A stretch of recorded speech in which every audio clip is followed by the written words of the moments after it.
कितना सुंदर कहा है। सोमवार का व्रत है, पशुपतिनाथ का व्रत है, 16 सोमवार का व्रत है, संकट सोमवार का व्रत है, प्रदोष का व्रत है, शिवरात्रि का व्रत है।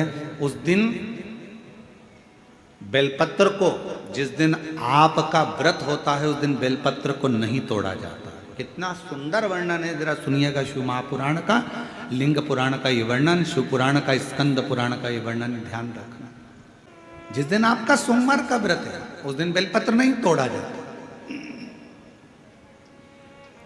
जिस दिन आपका पशुपतिनाथ का व्रत है उस दिन आप बेलपत्र नहीं तोड़ोगे वृक्ष से।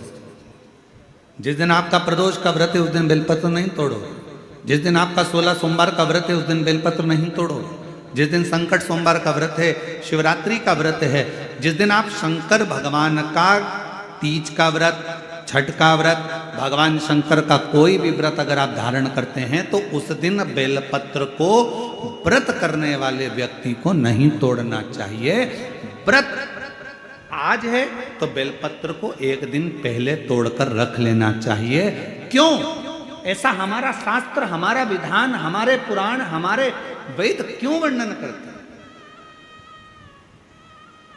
किस लिए वर्णन करते हैं? क्यों कहा गया कि प्रदोष के दिन, जिस दिन आपका व्रत है उस दिन आप कोई सा भी व्रत हो, आपका सोमवार का व्रत है, आपका शिव जी का अगर कोई व्रत कर रहे हो तो उस दिन आप भगवान शंकर को चढ़ाने के लिए बेलपत्र मत तोड़ो, एक दिन पहले तोड़ो।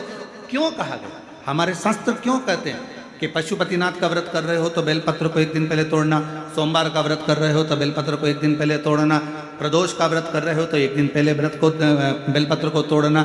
एक दिन पहले उस बेलपत्र को क्यों तोड़ा जाता है? जिस दिन हमारा व्रत रहता है उस दिन हम बेलपत्र क्यों नहीं तोड़ सकते? तो हमारा शास्त्र कहता है, शिव महापुराण वर्णन करती है कि जिस बेलपत्र की पूजन आप साल भर में अगर एक दिन भी आपने बेलपत्र को जल चढ़ाया है, एक दिन भी बेलपत्र को नमन करा है, एक दिन भी बेलपत्र के वृक्ष को यदि तुमने पूजा है, साल भर में एक दिन भी आपने अगर बेलपत्र की आराधना करी है, तो आप जब जब सोमवार का व्रत रखती हो, प्रदोष का व्रत रखते हो, आप जब जब शिवरात्रि का व्रत रखते हो, आप जब संकट सोमवार का व्रत रखते हो, पशुपति व्रत रखते हो, तो तुम्हारे उस व्रत को सफल बनाने के लिए बेलपत्र का वृक्ष भी तुम्हारे लिए व्रत रखता है, जिससे तुम्हें उस फल की प्राप्ति।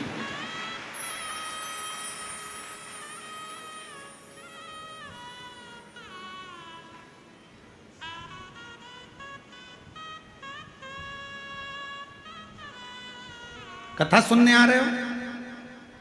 घर के बाहर बेलपत्र का पेड़ है, कथा श्रवण करने जा रही हूं, बेलपत्र का वृक्ष है। नहीं, आपको अगर कथा सुनने जा रहे हो तो बेलपत्र अगर चढ़ाना है तो एक दिन पहले आप बेलपत्र को उतारो।